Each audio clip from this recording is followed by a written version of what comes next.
Good afternoon, wonderful people. This is Chris for the Informed Stoner. Today is Thursday, the 23rd of February, 2023, and this is our midday news segment.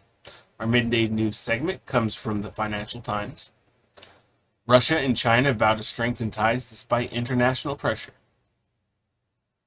Vladimir Putin and Wang Yi, Chinese top diplomat, vowed to strengthen ties between the two countries despite pressure from the international community ahead of the first anniversary of Russia's invasion of Ukraine. Wang's visit to Moscow, the first by a senior Chinese official since Putin ordered the full-scale invasion last year, highlights the deepening relationship between Russia's president and his Chinese counterpart Xi Jinping as the war drags into the second year. We prepared to maintain our strategic focus and determine alongside Russia, Wang said as he met Putin on Wednesday. He added that the two sides would deepen political mutual trust and strategic cooperation. Beijing has provided an economic lifeline to Moscow as Western sanctions bite, stepping up its purchase of Russian energy exports.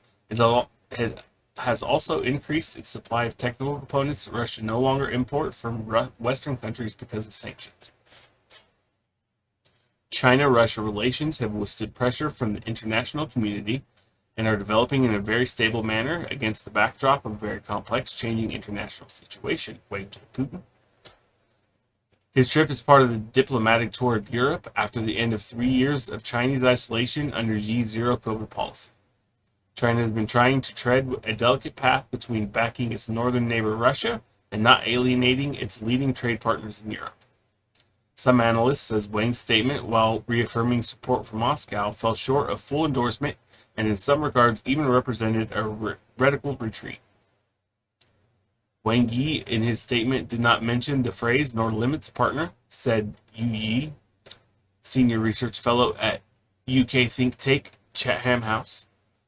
This is quite a shift. It shows Beijing is trying to put a little daylight between China and Russia. The no limits phrase was used in a joint communique between Putin and Xi. When they met in Beijing just 20 days before Russia invaded Ukraine, the statement said there were no limits to Sino-Russian cooperation, no forbidden zones. After meeting Wang at the weekend, U.S. Secretary of State Antony Blinken warned China was considering supplying Russia with weapons to replenish its arsenal. Depleted by a year of attritional war and hamstrung by sanctions against its defense industry supply chains. Beijing denied the accusations and accused the West of fueling the conflict by supplying Ukraine with advanced weaponry. Ahead of his meeting with Putin, Wang also met Russia's Foreign Minister Sergei Lavrov and Security Council Secretary Nikolai Patrushev in Moscow. Patrushev told Wang on Tuesday that Russia would support China on Taiwan, the island over which Beijing claims sovereignty, as well as the Chinese regions of Xinjiang, Tibet, and Hong Kong, which he said were being used by the West to discredit China. In meetings with senior Western officials at Munich's Secretary Conference at the weekend, Wang outlined a position paper that the Chinese would announce on Friday, the first anniversary of the invasion. Although China has not released any details on the plan, Western diplomats are deeply skeptical of Beijing's efforts after it failed to condemn Putin's invasion, held as a no-limit partnership with Moscow, and helped prop up the Russian economy. Xi met Putin last year, but has not spoken to Ukraine's President Volodymyr Zelensky since the invasion. Well, I don't know how much China is going to be supporting them or how much they're going to go in to help them, but if we see Chinese boots on ground or Chinese weapons or ammunitions and tanks and offensive weaponry, etc., it's not going to be good. Everyone talking about World War III. No one wants to see World War III.